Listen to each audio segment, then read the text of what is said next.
Come close. They've sold you a story that youth is the only season worth living. I'm 73. I've buried friends in their 50s and 60s. I've watched them chase youth until their hearts gave out. I've watched them spend their final mornings worrying about wrinkles and their final evenings regretting they never stopped to breathe. And I've watched what happens when you finally stop running. You feel it, don't you? That quiet whisper that says your best days are behind you. The way your children look at you with worry instead of wonder. The way the world stops asking your opinion. The way you start to believe you're taking up space that belongs to the young. The way you catch your reflection and see not a face that has survived, but a face that has faded. That's the poison I'm here to name. The modern world has built a religion around youth. It worships smooth skin and fast legs and quick minds. It tells you that your value declines with your waistline and your hair color. It shows you pictures of people half your age doing things you used to do, and it whispers, you used to be something. Not you are something. You used to be. And that is the first lie. Let me tell you about the old ways. In my grandmother's time, gray hair was not a sign of decay. It was a sign of survival. Wrinkles were not something to hide. They were the map of every laugh and every cry you ever had.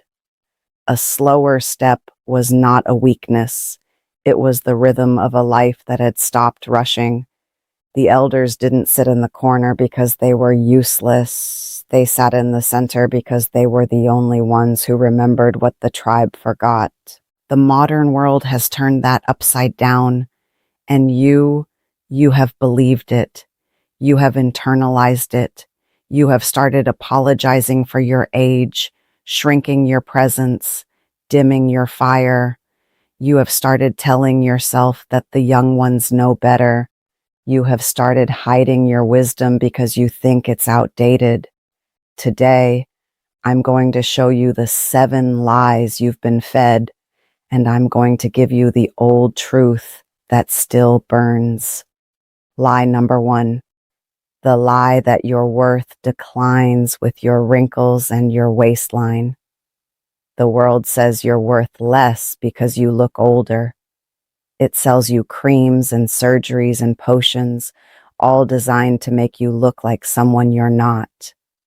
It tells you that beauty belongs to the young and that you are no longer beautiful. But the old truth is different. A tree doesn't lose its value when the bark cracks. The cracks show it's been through seasons. The cracks show it has weathered storms. The cracks are the proof of life, not the evidence of decay. My friend Ruth, she started dyeing her hair at 65. She spent thousands on creams and treatments. She hid her age like a criminal hiding from the law. She stopped going outside without a hat. She stopped smiling because she thought crow's feet made her ugly. She spent 10 years fighting a war she couldn't win against time itself. And the day she finally stopped, she came to my porch and cried. She said, "Helen, I spent 10 years fighting a war I couldn't win. I lost the only thing that ever mattered, my own face in the mirror." She looked at me with those tired eyes and said, "I don't even know who I am without the fight." The hard truth is this: you can't fight time. You can only stand in it. Every wrinkle on your face is a footprint of a moment you lived. Every gray hair is a medal from a year you survived. You are not fading. You are becoming fully visible. The world has just forgotten how to see.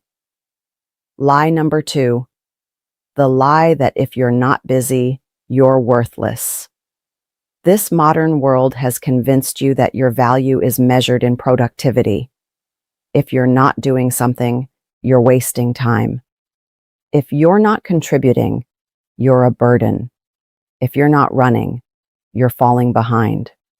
But the old truth is different. The river doesn't hurry to the ocean. It takes its time carving the canyon. It meanders. It pools. It rests in the deep bends. And in that rest, it creates life. The river that rushes is the river that floods. The river that slows is the river that nourishes. Earl was a foreman at a mill. He ran everything. He ran his crew. He ran his family. He ran his church committee. When he retired at 68, he tried to fill every minute.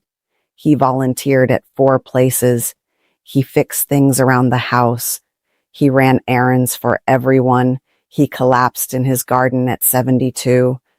The doctor said, "Earl, your heart isn't tired of working. It's tired of running."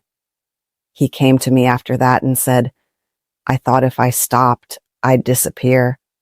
But I disappeared by never stopping. I became a machine, and machines don't have souls." The hard truth is this: rest isn't laziness. Rest is how the ground drinks water. Rest is how the fire breathes. Rest is how you remember who you are when no one is asking you to do anything. You have earned the right to sit still. Don't let anyone make you feel guilty for it. Lie number 3, the lie that your aching joints mean you're finished. When your knees start to ache, when your back starts to stiffen, when your hands start to shake, the modern world tells you that you're breaking down, that your body has failed you, that you're on your way out. But the old truth is different. The old stone steps of a canyon are worn smooth by water. They are not broken, they are worn in. They have held the weight of centuries. They are not less beautiful for their wear. They are more beautiful because of it. Beatrice was a dancer. She moved like light across the floor. When her knees started to fail, she cursed them. She felt betrayed by her own body. She stopped going to church because she couldn't kneel. She stopped walking the river trail because she couldn't keep her balance. She was angry for years. And then one evening she sat by the fire with me and she said, "Helen, I realized something. My knees are tired because they carried me through 50 years of life. They carried me through my wedding, through my children's births, through my husband's death, through every sorrow and every joy. They are not failing me. They are telling me they are tired, and I should thank them, not hate them. The hard truth is this: your body is speaking to you in the only language it has left. Pain is not a punishment. It's a message. Listen to it. Thank it. Don't shame it. Your joints are not betraying you. They are bearing witness to everything you have been through. Honor them. Lie number 4, the lie that modern is better than ancient. This world tells you that everything new is superior to everything old. New medicine, new technology, new ideas. It tells you that the old ways are outdated, that ancient wisdom is irrelevant, that your grandmother's knowledge belongs in a museum. But the old truth is different. A tree that ignores its roots dies first. It may have leaves on top, but without the roots, it falls.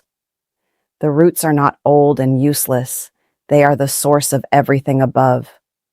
My grandson, he came to me with his phone. He said, "Grandma, I have everything I need to know in here."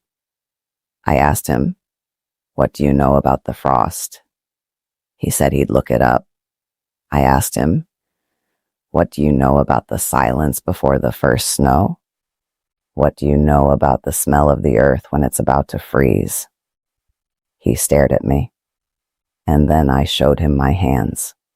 I showed him the calluses and the lines and the scars, and I said, These hands have known frost. These hands have known the soil. Your phone can tell you facts, but it can't tell you feelings. The frost teaches you things your phone can't. The weight of stillness, the patience of the earth, the way the wind changes when winter is coming. The hard truth is this: what your elders know can't be downloaded. It can only be handed down. Your wisdom is not obsolete. It is irreplaceable. The young ones need you not because you know everything, but because you know the things they can't find on a screen. Lie number 5. The lie that more things bring more joy. The world screams at you to accumulate. Buy this, collect that. Fill your house, your garage, your storage unit. It tells you that happiness lives in objects, that comfort lives in possessions, that security lives in things. But the old truth is different. A fire burns brightest when you feed it only what it needs. Too much wood smothers the flame. A fire that has too much fuel doesn't burn, it chokes. It turns from light to smoke. Edith had a house full of things, antiques, trinkets, souvenirs. She thought they were memories, but they were anchors. She spent her 70s dusting instead of living. She spent her days rearranging instead of resting. When her health started to fail, she couldn't even move through her own house. She called me one night and said, "Helen, I realized something. I was keeping things so I wouldn't have to keep silence. I filled every corner so I wouldn't have to hear my own thoughts. I thought I was surrounded by comfort, but I was surrounded by chains. The hard truth is this: clutter covers the floor of your soul. Everything you hold on to takes up space that could hold peace. You don't need more, you need less. You need to clear out the objects so you can find yourself again. Start giving things away. Watch how light you feel. The weight you've been carrying isn't yours, it's the world's. Lie number 6. The lie that you should hide your age. The world tells you to conceal, to cover, to pretend. Don't tell people how old you are. Don't admit to your aches. Don't talk about your memory. Act younger, dress younger, speak younger, be younger. But the old truth is different. The rings of a tree are not scars. They are years of survival. Each ring is a story of a drought or a flood, a fire or a season of plenty. The tree doesn't hide its rings, it wears them in its core. And the older the tree, the more rings it has, the more wisdom it holds. There was a woman at the market, young, maybe 30. She looked at me and said, "Aren't you too old to wear that color?" I didn't get angry. I touched my gray hair and looked her straight in the eyes. I said, "I earned these, every single one. Every strand of gray came from a night I stayed awake worrying about someone I loved. Every wrinkle came from a laugh I earned or a tear I cried. You'll earn yours too, if you're lucky. And when you do, I hope no one makes you feel ashamed of them." She didn't say anything. She just looked away. But that's the thing, isn't it? The young ones don't know what they're talking about. They haven't earned the right to judge you. But you've earned the right to be seen every single day of your 70+ years. The hard truth is this: you are not too old to be seen. You are finally old enough to be seen for who you truly are. Stop hiding. Stop apologizing. Wear your age like a crown, not a shame. You survived to get here. That's not a weakness. That's a victory.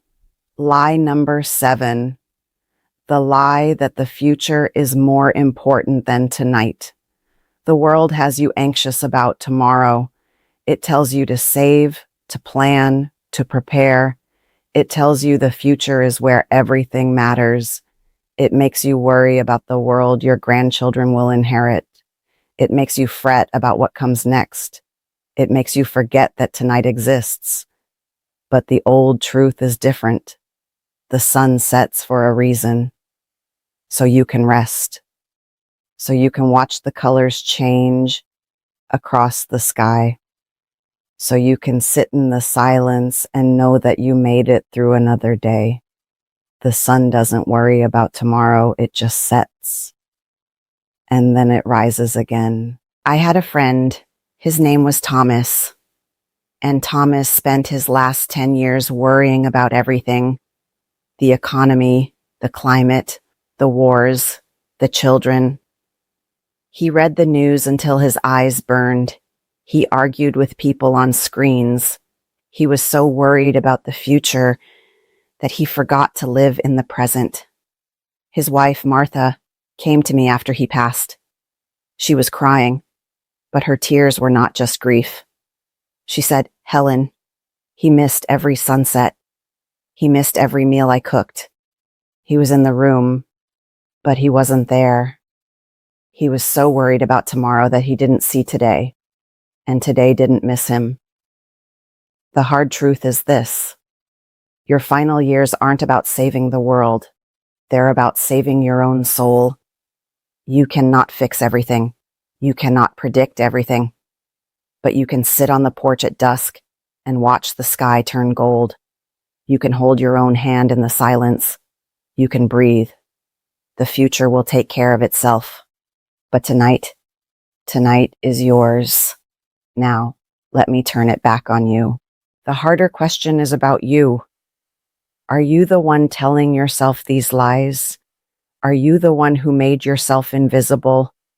Are you the one who hid your gray hair and silenced your stories because you thought no one wanted to hear them?